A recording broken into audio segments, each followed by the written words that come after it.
What is going on, everybody? We are back once again with another edition of Wrestling Republic's daily broadcast. We are fresh off of the Raw on Netflix orientation and school spirit rally. It was exciting. We're going to talk about it. We've got a sweet crew riding with us to hang out. I know Carter was advertised. Unfortunately, he's got some internet issues. He will not be able to make it today. We do wish him and Mr. Carnette the best. I've got a sweet crew riding with me as always, geographically in the same place, so I can skip geography on this one because we're going to be heading out to Philadelphia twice. First and foremost, let's toss it out to our head of opinions, Anthony Ricciardi himself. What is going on? How you doing? It's kind of weird because this almost feels like a post show. Like we're covering a pay-per-view. It's like a press conference about a press conference. Yes, it really is. It's a press conferenceception. It's a review of a press conference, which, I don't think we've done that before. I'm very much looking forward to covering our hot topics coming right out the gates of the prep rally, as you called it. Absolutely. Can't wait to get into it. And speaking of hot topics, I'm not sure this man has ever shopped at one, but I know he's got some opinions on hot topics. And that is a good friend of mine, Syracuse's finest. Josh Markowitz, what's going on? We're getting there. What's up, Clark? What's up, Anthony? What's up, everybody? We're doing great. I'm sure Anthony can attest here. It's actually warmer here in Philadelphia. It's been a bit warmer now, and for a December day, so that's been nice. Getting the morale up here. But it's great. I'm fired up. I've never done a post show. I guess we're calling this a post show. It is it's a kickoff. It's a press conference, but we're making history here at Wrestling Republic, the first ever press conference after the press conference. We're talking about it. I'm fired up. Let's do it. Same. Okay, but in all seriousness, does Hot Topic still exist, and do you know what it is? Yes, it does. There's at the King of Prussia Mall nearby. There is a Hot Topic there. They got a Hot Topic at the mall. Yeah, they have wrestling. It's like that in PacSun. I remember as a kid. Listen, a lot of people bought their skinny jeans there. I'll tell you that much. Listen, Hot Topic is not the Hot Topic that we grew up in the '90s. Clark. Well, the topics have changed, I would assume. Isn't that the entire branding? Stuff there. They got some wrestling stuff there. It's pretty cool. They do. That's where you used to be able to get your Bullet Club shirt. I think that's the only thing I've ever gone to a Hot Topic for. Yeah. It's that and Funko Pops. Adding Funkos. Absolutely. We've got numero one Superfly with hello. Just want to say it now. I hope we get Logan Paul versus Gunther in the future so that Gunther can really not only roast him, but to also quite literally slap Logan so hard in the face. Yep. Wouldn't mind that at all. But let's get right into the Raw on Kickoff, or the Raw on Netflix Kickoff, not the Raw on Kickoff. This isn't the Christmas Day football games, but Josh, esteemed point early on before the show mentioned this wasn't even on Netflix. This is about Raw on Netflix, not on Netflix. A little confusing, neither here nor there. A heck of an event, though. Great turnout. A lot of good things happened. Obviously, we had some Logan Paul Gunther type stuff talked about and whatnot. Anthony, before we get to, sort of closer to the end, the Rollins stuff that I think everyone's looking forward to, can you break down your thoughts on just this event as a whole? This is a big deal. I mean, leaving cable television for the first time in this long as the longest running episodic cable show in the history of history is a big deal. And so I think that this event is a bigger deal than maybe even people realize. I didn't anticipate it necessarily being midday on a Wednesday and being that packed. I don't know. I want your thoughts on that too, because you've attended quite a few WWE events. Yeah. But this is a unique one. It's different. I mean, we're introducing the WWE to Netflix. Is it a new audience? Is it not? Is it just WWE fans showing up? I'm curious about things like that. I mean, first thoughts on this, Clark. I mean, since this is a post-show press conference and you're the one from Chicago, do we have any Mindy's on hand? But anyway, we do not have donuts today. I wish. So, which is a shame. Punk would have done it. No. In all seriousness, Raw has been a staple of cable television for 30 plus years. 25 plus years of that was on USA Network. So them leaving essentially their home for the majority of that time and going to Netflix is such a seismic shift. And it's not a small contract. It's 10 to 20 years, depending upon whether options are exercised. It's a massive deal. I would love to know how the fans knew about being able to get into WWE headquarters. I don't know if there's a raffle. Like, I don't know how you get tickets to get in that place to do this. It was a very cool press conference. My first thought is going, do none of these people work?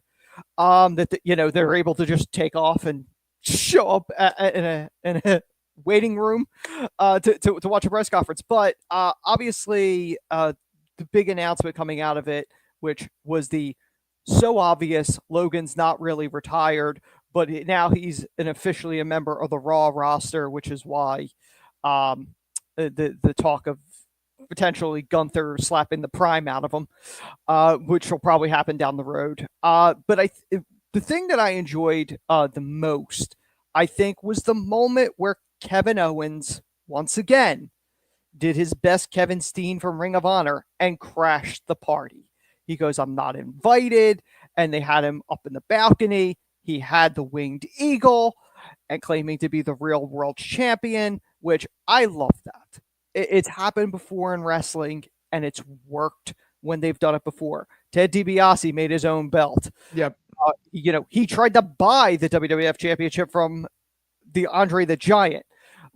Taz created his own title, FTW. Shawn Michaels, the infamous, I'm still the Intercontinental Champion. Ric Flair coming in the 90s with the WCW World title, claiming to be the real world champion. It's been done, but Kevin Owens is going to do it really well. He was there in the tux. Oh, no doubt. He took a shot at Michael Cole. He goes, I'm dressed to the nines again, and you're throwing me out. Michael Cole threw a dig of going, well, we're not doing this in your car. It's stuff like that is tremendous. The Punk. Let's get into that, because I was gonna say we are still gonna get into more Kevin Owens in our next segment anyway. Too, I was like, I don't want you to give it all away there too. Let's talk about the Rollins and Punk stuff. Yes, let's talk about that really quickly, and then I'll go to you, Josh. But I mean, this to me was the main event for a reason, as I like to say, right? Oh, absolutely. When you have a storyline that is built, at least on the perception of there's legitimate heat between these two guys, that they legit don't like one another, but they're professionals and know how to make money on it. That's been WWE's bread and butter forever. They've always been able to take real life controversy and make money with it. Right. I would say even wrestling as a whole, not just WWE, right? Across the board, that's what works. It works, but WWE seems to have that formula. Probably has done it the best. Yeah, I mean, obviously, AEW wasn't able to pull that trigger with Punk when they had him there, is my point. Where my example would have been, though, just WCW wise, with outsiders and whatnot, right? Historically, this is something that works. Oh, absolutely. And it doesn't have to necessarily be real. It just needs the perception that the audience thinks it's real. Like Brian Pillman as the loose cannon. There had to be that element of going, wait, no, that's not on the script. But it's great with Punk and Seth because they know how to work this. Whether they look like they hate each other. And that's what works. The butting of heads and Hunter in between them and breaking it up. That's quality storytelling. You know as well as I do, Clark, whether it's boxing, whether it's UFC, those press conferences, the tension between them, they turn it up. For the cameras to build up hype for this stuff, which is the same thing they're doing here. 100%. And that's where, before I had you, Josh, I found this most fascinating, right? Of the entire press conference, there was a lot of different tones and things said and whatnot. Yes. When we finally got to this main event, that felt like the big fight press conference. Yes. Right? Where it was like, ooh, we're going to get to see these guys face off. And the tension's so palpable, there's no way they go without touching each other. Right? It's like you got that feeling with certain, Tyson Holyfield. You're going to see a shove, right? Tyson Lewis. Yeah. Lennox Lewis. That's the perfect example, right? The big melee on the stage. He said he was going to eat his children, the whole nine, right? Like it got out of hand. The only thing with the press conference, and I do want to just on this one. Go right ahead. They had Rhea and Liv, and they made their match official for the first on Netflix, which is good. The title, which is great. The one thing though is when Rhea was cutting her line, her promo, Liv had a hard time keeping a straight face, which is not a good look when you're supposed to be scared of this person that could easily crush you. I think that was a sour note in my opinion, because you got to stay serious with that. Yeah. I would say that was interesting for sure. Okay, we've got a comment here though from Sean Ellis, friend of the show, and this one kind of fascinated me, and this is something I also want to toss to you, Josh, while I get your perspective on the entire event. I hope that Netflix doesn't ruin WWE by making it more cartoonish like the old WWF eras. I didn't have that fear. No. I don't think that's what Netflix does. No. If anything, I thought the fear would be it would be going the other direction, and I don't see that in the cards either. But what we saw tonight for Netflix, I enjoyed. It was great storytelling. It reminded me a lot, actually, when we got to that end, that crescendo when it came to Punk Rollins, of the iconic press conference before an event that both of y'all attended, WrestleMania 40, right? Yep. That to me was the highlight of the whole thing. So a couple questions for you, Josh. Obviously, we've broken down quite a bit, but Punk Rollins, would you agree that was the highlight for you outside of Kevin Owens, which we'll get to eventually? And then not only that, do you see anything after this press conference that tells you something will change about the Raw product? So in terms of the Raw product, no, I don't think so. I think they did a great job. This was actually one of the better, WWE does press conferences a lot. They do them before the big PLEs, especially international. This was one of the better ones they've done. And I think it was important that there wasn't a lot of physicality. I mean, it was only an hour press conference, but, for the first 45 minutes, we didn't see a bunch of physicality. We kind of, one wrestler came out at a time, maybe with Liv and Rhea. They both were out there, but there wasn't a lot of physicality there. I think it was important that Punk and Rollins got really physical. Kind of like you guys said with the boxing, the UFC press conference, this really felt like that kind of press conference. It felt like the McGregor versus Khabib. That's that feel I'm getting right now with Seth Rollins and CM Punk. And Anthony brought this up earlier. It's one of those things where you just don't know what's real. I mean, obviously we know, with majority of promos and rivalries in WWE, they're not real. But I don't know what's not real. It looks like they genuinely hate each other, and they just may. Nobody knows, and that's what's so great about this story, is that you just never know what's going to happen. You don't know how they're rehearsing, how they like each other, if they don't, if they do. Obviously, we know they really did have their trouble in the past. I'm sure they have resolved it as of now, but maybe not. I mean, they look like they hate each other, and I'm fired up to see it. I also want to give a quick shout out to my buddy from the Monster Factory, where I trained, Christian Darling. He was a security guard at the Kevin Owens segment, which was great, by the way. I didn't even know he was going to be there. Cool to see. That's awesome. He didn't even tell me, and I just saw him. I was like, well, that's Christian. So shout out to him. And we'll be very cool. We'll be seeing him on our TV soon. But yeah, honestly, that's I'm just fired up for that Punk Rollins, man. It's a WrestleMania main event match, and it was supposed to be a WrestleMania main event match until Punk's injury. So, they're putting this match. Thank God they said it was the main event, because I know people were speculating maybe Roman Solo was. This is definitely the main event to make, and this is one of the biggest events in WWE history. I know it says Monday Night Raw on it, but this is it's different. It feels like a PLE or a pay-per-view or like a super show of sorts. Yep. And it is. That's what it's going to be, and I'm excited. It feels unique even to this Saturday night's main event that we just put on. But I will say this. I didn't mean to rush us through this segment at all, but I had one big thing I really wanted to point out myself and get to. And so we're here now, and I want to point it out because I want to ask you both what you think, because I found it fascinating. So Gunther goes after Logan Paul. Logan Paul has been in the news lately with another TKO employee. Conor McGregor has spoken of late about delaying his return to the octagon to box Logan Paul. They are both under the TKO banner. I want to know if this was negotiated backdoor. And I heard India for the location. Interesting. We've seen WWE try to push WWE in India. Absolutely. The UFC has incorporated more Indian fighters in recent years than we've ever seen, or fighters from India and that area of the world. I'm wondering if this is TKO related, if it's not, if Gunther was sent out there we want a headline with Logan Paul that doesn't say McNugget on the back end of it. I was confused because that was in the news cycle for Logan Paul heavily this week, like it or not, whether you're an MMA fan or a boxing fan or a wrestling fan. Professional wrestler Logan Paul is going to strap on the old leather gloves and slug it out with that little Irish guy with the double jungle cats tattooed on his stomach. But yeah, how about 2 jungle cat tattoos? What was he thinking? A panther and a tiger? He's like, panther's not enough. Tiger. I need both. 2 jungle cats? He could have gone wolf. He could have gone, canine and cat. He had multiple other choices he could have made. Sorry, I can't stand McGregor. But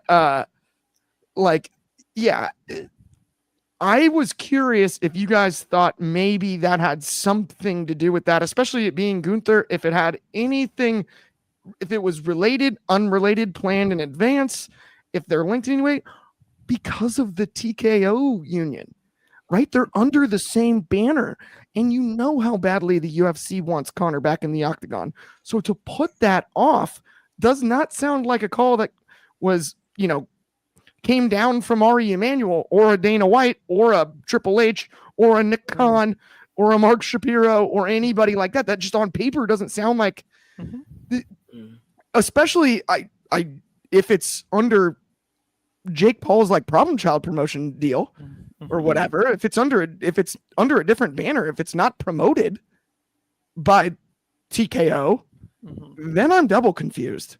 And I'm wondering if that Gunther calling out Logan Paul was a subtle shot in regards to that stood out to me at tonight's show. Do either of you have any thoughts on that one? Any guesses? I mean, listen, anytime that you have the parent company involved with both companies that are built on selling of the big fights, that's their big deal. And say what you want, Logan Paul likes to self-promote. Conor McGregor is a natural heel. He's easy to hate. He knows it. So, I mean, there's a reason why his name has been floated over the years as, well, post-fight career, he'd be perfect in WWE because it's easy to dislike the guy. So it wouldn't shock me if they did something or if there's some involvement. I don't put any of that stuff past them. I do want to say one other thing that I think we forgot to mention. Yeah. Punk revealed the favor that Paul owed him was he needed a Netflix password. That was golden. So which you can't even do anymore. They're policing that like crazy. So yeah. But it was interesting that he threw that in there. But yeah, we all knew Logan Paul wasn't leaving professional wrestling. It's too much money to be made. He likes the spotlight. It's obviously less dangerous to him than boxing or anything else, especially when the result is predetermined. Well, it might be in that regard too. Whoops. I mean, listen, just saying. But yeah, it wouldn't shock me. None of that stuff would shock me at all. I'm curious. I'm seriously, yeah. It was fascinating to me though. After this week, it was just odd the timing. I mean, listen, McGregor took the money to do that the Mayweather fight, and like we all knew that. Like that was different. See, that was a pro fight, and they did that in Vegas. That was a very professional. That wasn't predetermined. They really boxed. Okay. He got sanctioned by the Nevada State Athletic Commission and everything. It was a full. Say what you will about 0-0 fighters should not be fighting a 49-0 fighter. I couldn't agree more. I don't think that's right, but they allowed Francis Ngannou to do the same thing. Those are legit fights, and they're different than what we're seeing with this Paul brother thing. But obviously, Josh, when it comes to Paul brothers and boxing and stuff too, that's more up your alley. What were your thoughts when it came to Gunther talking about this and bringing up Logan's name, considering that's been the news cycle all week, and just that dynamic about the both being under that TKO umbrella is so odd to me, because we haven't. Nobody from TKO has said like we're promoting this. This is what's happening. Right? Conor just text or X dumped it, whatever you'd like to call it. I didn't. This is what's happening. I didn't think about that much, honestly. It's a good point you bring up. I mean, here's what I'll say that I know. I mean, one, Conor McGregor is known to make stuff up. Like, let's just put that out there. That's a fact. Especially when you're just tweeting something under his own banner. Like, yeah, that happens all the time. You know, he was supposed to fight like twice in the UFC against Michael Chandler, and he never did. I'm under the impression they fought behind closed doors like 4 or 5 times, and we just don't know about it. Yeah, right, exactly. No, there's no way they wouldn't have done any fights without billions of dollars coming in. And and another thing I know is that I don't think Conor McGregor likes WWE at all. He's thrown several shots at WWE throughout his career, and I would be, unless, it's TKO kind of forcing him to work with them, I'd be very surprised if there was any work with Conor McGregor in WWE. I don't think he likes it. I think he's too much of like a real fighter and a boxer. He just doesn't, I don't think he respects WWE is my point. And I think the amount of training that would go in for him to be an effective WWE star would be otherworldly. Like, yes, on the microphone, he could pick one up tomorrow and be entertaining. But dude, it takes a lot more. You train at the Monster Factory, bro. Yeah. As well as anybody. Yeah. Like it's really hard as a beginner, and it's And- especially hard as someone that is used to actually killing people to learning how to actually keep people safe while making it look like you're killing people. It goes back to my absolute boxing favorite, Marvin Hagler, right? It's tough to get up and run in the morning when you're sleeping on silk sheets.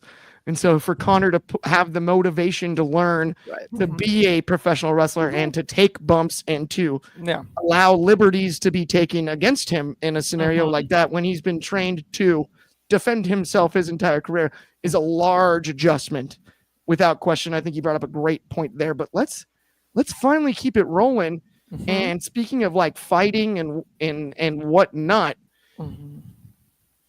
Anthony, you brought it up briefly and basically all but introed this segment. So I'm actually going to go to Josh first here. Yep. But Kevin Owens rumbling around this whole event, carrying the finger quotes real title, the Winged Eagle. I dig this. This is fun. You mentioned so many great examples earlier, Anthony, like Shawn Michaels and Ted DiBiase, and it just the list goes on and on. This was really fun. And other than the main event segment itself, as just a narrative throughout the night, so cool. And like you said, your buddy was there, Josh. I want your thoughts on all the Kevin Owens stuff tonight, or this afternoon, this morning, wherever you are. No, it's great. Yeah, I would love for, I don't want him to disrespect the belt in any way, but I would love for him to kind of give him his own stamp. We know the NWO did it. A bunch of people have made their own belts, as Anthony said. I would love for Kevin Owens to maybe stamp something on that belt to make it really his. That would be so great, and kind of disrespectful to make him that mega heel. But, this is great. I know if Soul was here, he'd be saying that WWE is copying the MJF versus Jay White angle where Jay White stole that belt. Thankfully, this is going to be a lot better than that. But this is great, honestly, like probably some of the best work Kevin Owens has ever done, if not the best work. And there's still a lot left to go. I cannot wait to see this unwrap. He's going mega heel, and we've seen Kevin Owens as heel before. And I know if I was a 12-year-old kid who loved Cody Rhodes, I adored Cody Rhodes, just like I loved John Cena when I was a kid. And I saw Kevin Owens here running around with the belt that Cody Rhodes really won. I'd be really, really pissed off. And that's how I know Kevin Owens is doing that great work right now. And yeah, I mean, I just feel like we've seen Kevin Owens be a heel before, but this seems like it's going to be a better, more updated version of that heel Kevin Owens. I'm just really excited to see how this goes down. And I also really hope that Sami Zayn gets involved somehow, because I really want them to go one-on-one at WrestleMania in Vegas. I was going to say the same thing. This has Sam Zayn written all over it, right? Like another chapter. I had my little reel come out or whatever a couple weeks ago about Sami Zayn, Kevin Owens is a WrestleMania match only in my eyes now. It devalues what they've already put it. And everyone was like, we've already seen it at Mania. We've already seen them. And I'm like, that's the point. The only time that these two fight, it's special because we know how many chapters there are in there. Can you hear me? Yeah, I gotcha. I just froze out for a second. Yeah, so did I. I didn't know if that was me or... No worries. I apologize. We're having some technical difficulties over here, friends. All good. Yeah. But we're back.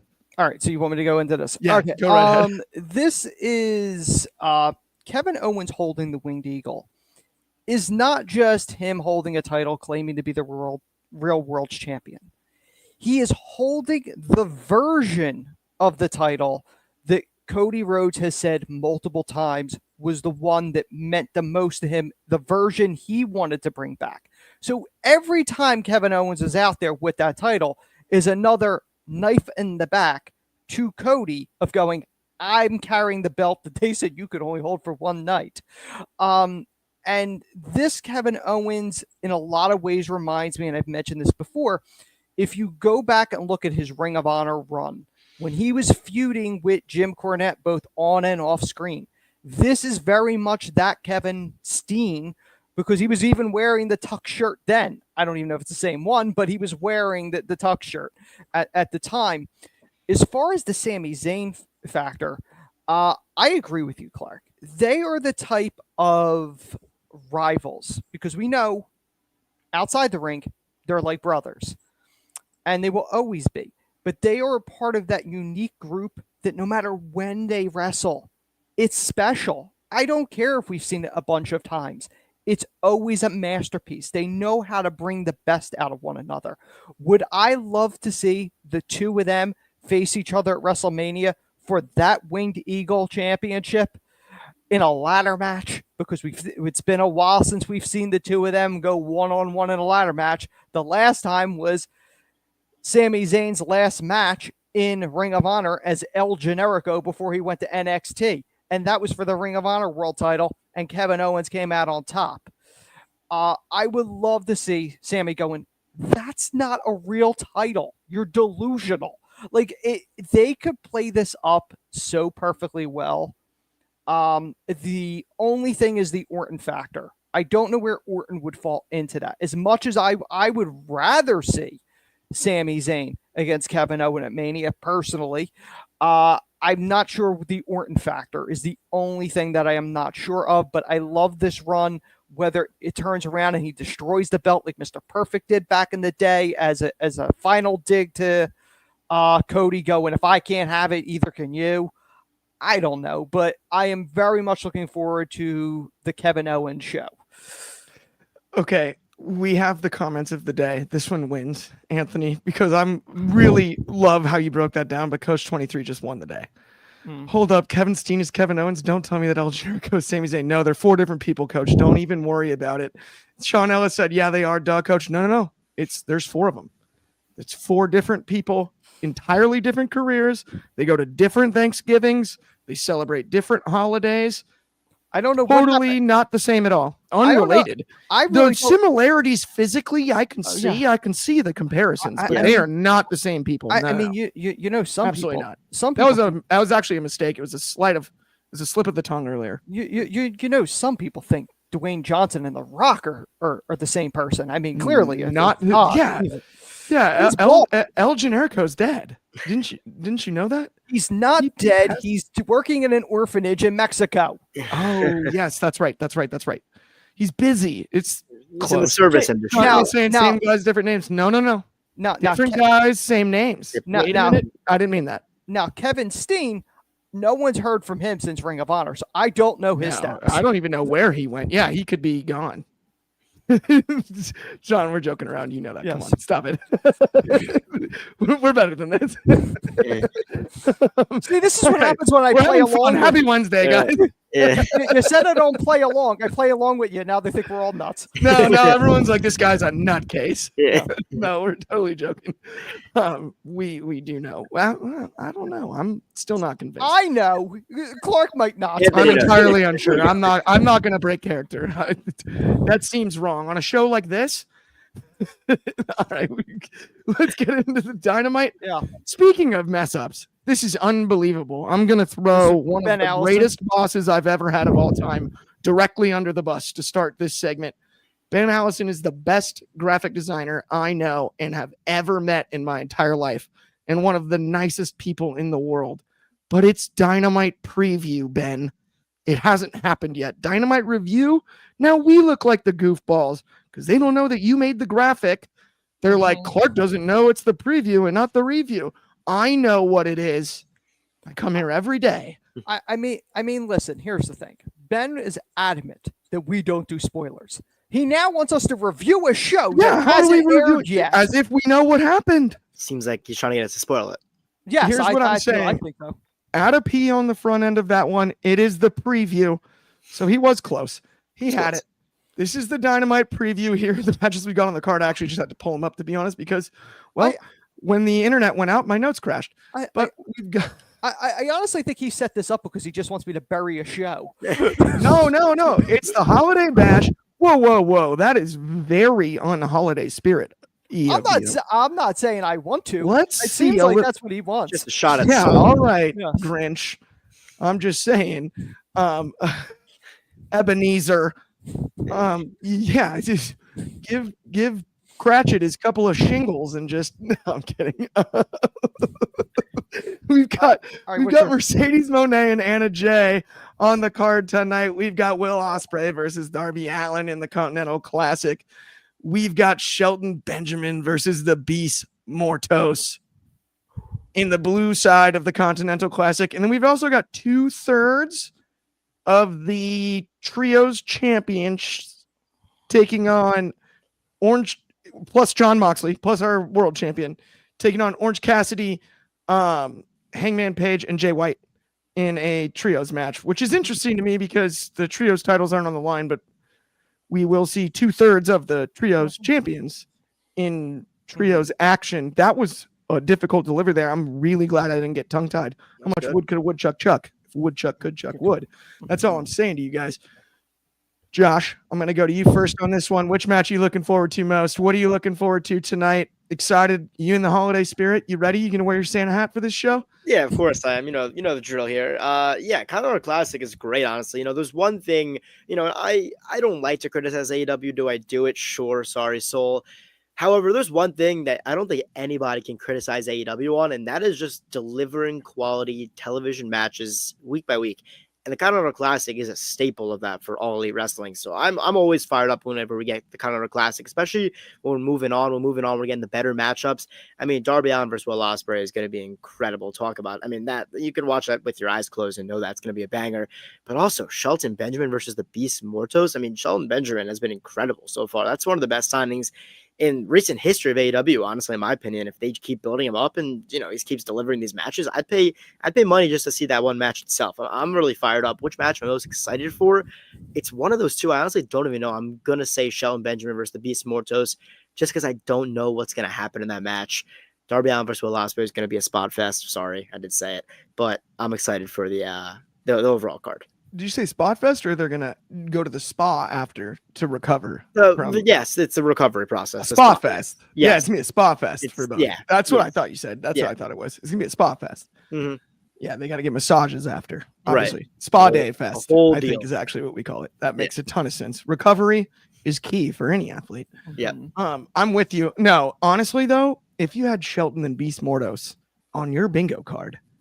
Like, listen, guys, right before Christmas, you're going to get Shelton Benjamin, Beast Mortos, and be excited about it. Mm-hmm. I want you to know you should get into being a psychic because you knew something no one else did. If that was the case, if in February you're like, you know what I see coming? December, Beast Mortos, Shelton, and everyone's stoked. Mm-hmm. It's going to be a good match. Like, I mean, what are the odds? I'm as excited about it as anybody. Chris Leclerc is saying Anna Jay, new TBS champion. That would be a little bit of a wrench thrown in certain people's plans, but I would not hate it. I don't think it would hurt. It might get criticism out of the gates, but it also might be one of the smartest decisions made because Anna Jay seems to get right on the precipice of being definitively over. And then they pull the reins. Someone pulls the reins every time. Right? Not yet. Not yet. Why not now? It actually feels like the least of any of our opportunities, the least likely. And that sometimes that's fun. Underdogs getting the win there are fun. But I think from a predictability standpoint, it's hard to fathom that Anna Jay comes out the winner in that one. I'm not totally sure. But Anthony, you said you were going to trash it. Before you do that, pick one match you're looking forward to. First off, I didn't say I was going to trash it. I said Allison wants me to trash it because he always gives me the Jericho segments because he knows I bury them. See, I gave you all the good ones. Yes. We didn't even mention him. You mentioned him. I'm kidding. It's all love.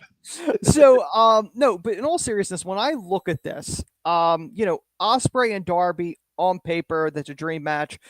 Ospreay will do his high flying stuff. Darby will do his best to try to kill himself in the match because that's what he does. The man loves pain. But for me, the match that I'm most looking forward to is Shelton against the Beast. Like you said, no one, if you would have gave somebody guesses what's going to be on one of the last matches in 2024 on an AEW program or any wrestling program, nobody would guess that. Shelton is in his comeback player of the year situation. Like no one anticipated him to have this comeback into this way. The Beast Mortos absolutely is a phenomenal talent in his own right. So I'm very interested to see what they're able to do because that is two different styles, but weirdly, I think it's going to work. Shelton's good enough to make that stuff work, and I think Mortos is used to working with people that are different than him. So I think it'll work, and it'll be interesting. I am curious whether or not we're going to see any tie-in because Ring of Honor has their pay-per-view on Friday night. I don't know if they're going to make a final push and have Cardona and Jericho, because quite frankly, Ring of Honor's against an 8-ball here because they're not on network TV. They're on a streaming service. So their last push for a sizable audience to see it and to go, hey, there's a pay-per-view on Friday, it is Dynamite. So I am curious to see if that happens.